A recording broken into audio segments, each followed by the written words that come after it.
Honorable Speaker, वर्ष 2021 का budget I present the budget असाधारण परिस्थितियों के बीच for the year 2021-2022. इसमें यथार्थ का एहसास भी और विकास का विश्वास भी है।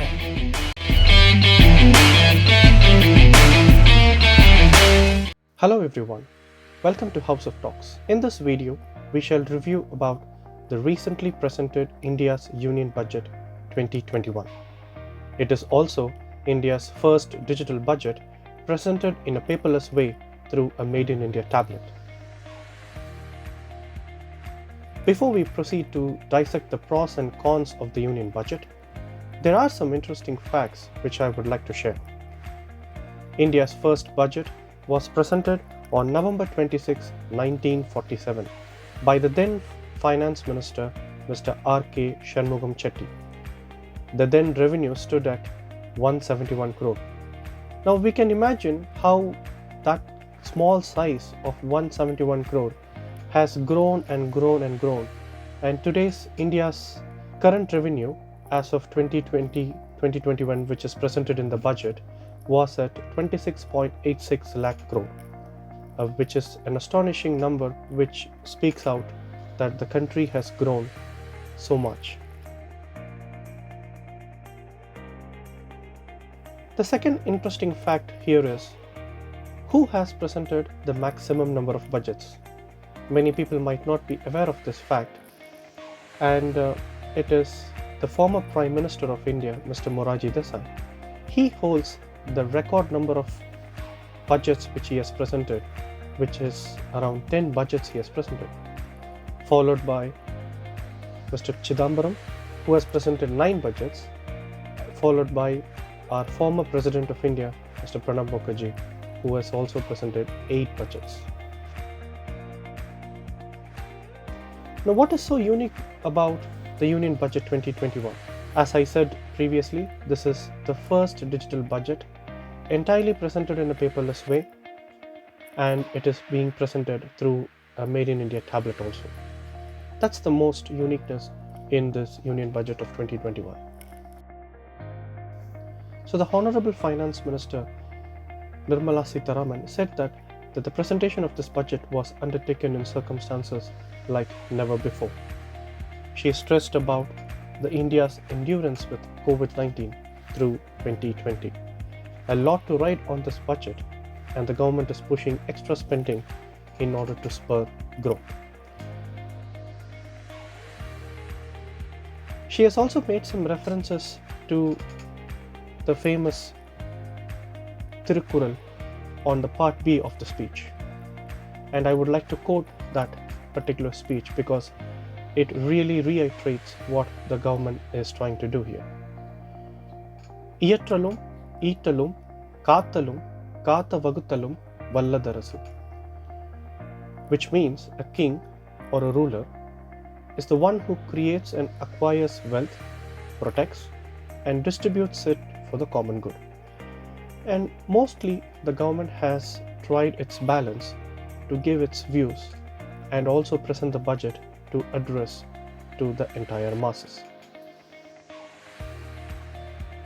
Starting from the first aspect of the budget, the finance minister has been stressing about Atmanirbhar Bharat package. So the Atmanirbhar Bharat package 1.0, 2.0 and 3.0 were launched to sustain the recovery.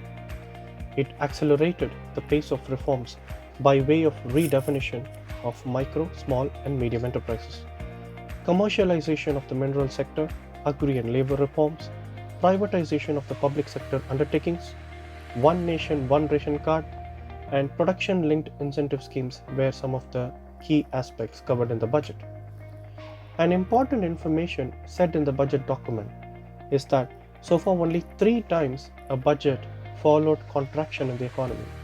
All such contractions were a result of the situations typical to India. This time, the contraction was due to COVID-19 pandemic. So that is the key here, because the COVID-19 pandemic has affected globally and it has affected India as well. And the government is trying to do all it can to withstand that impact and also make the economy grow. The budget touches about the 6 key pillars. The first pillar is the health and well-being. The second pillar is the physical and financial capital and infrastructure. The third pillar is the inclusive development for aspirational India. The fourth pillar is reinvigorating human capital. And the fifth pillar is innovation and research and development. And the final sixth pillar is minimum government and maximum governance. We will be covering about each of these pillars.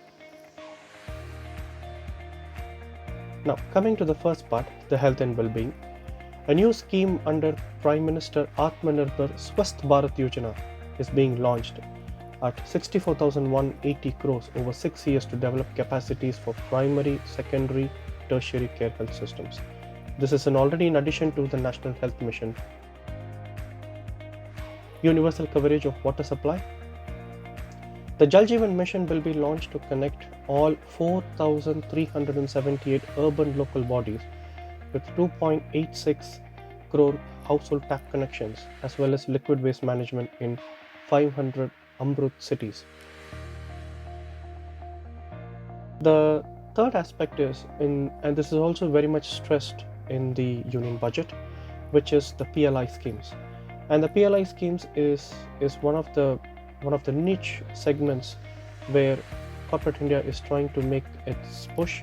So PLI schemes to create manufacturing global champions for an Atmanirbhar Bharat have been announced for 13 sectors. So the government has committed nearly 1.97 lakh crores over 5 years starting from financial year 2021-2022. Mega investment textile parks to be launched in addition to the production linked incentive schemes for the textile industry to be globally competitive. In order for long-term debt refinancing in Infra, a professionally managed development finance institution at a sum of 20,000 crore to be set up, the lending portfolio to have at least 5 lakh crore in 3 years' time.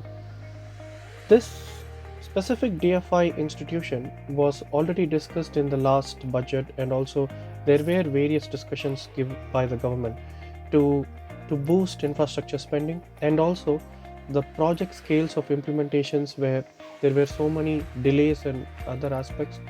So this DFI would give the infrastructure companies and also the means for them to get the finance for whatever the infrastructure they are doing it in the country.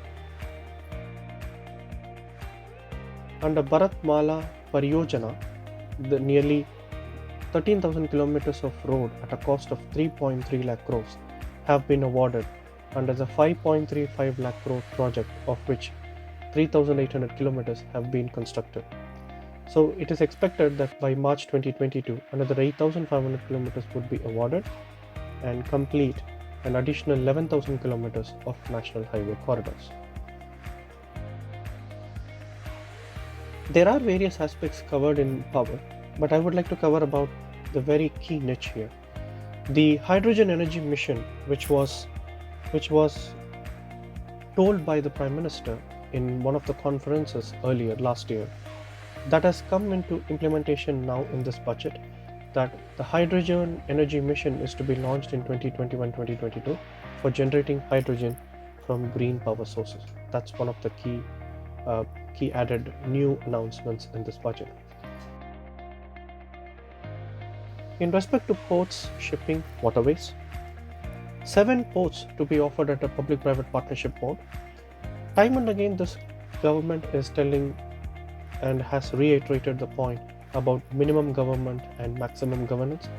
The government is trying all it can to boost the sentiments of the business to ensure private sector participation, and the private sector participation would drive innovation, and those innovations would drive employment generation and also growth to the country.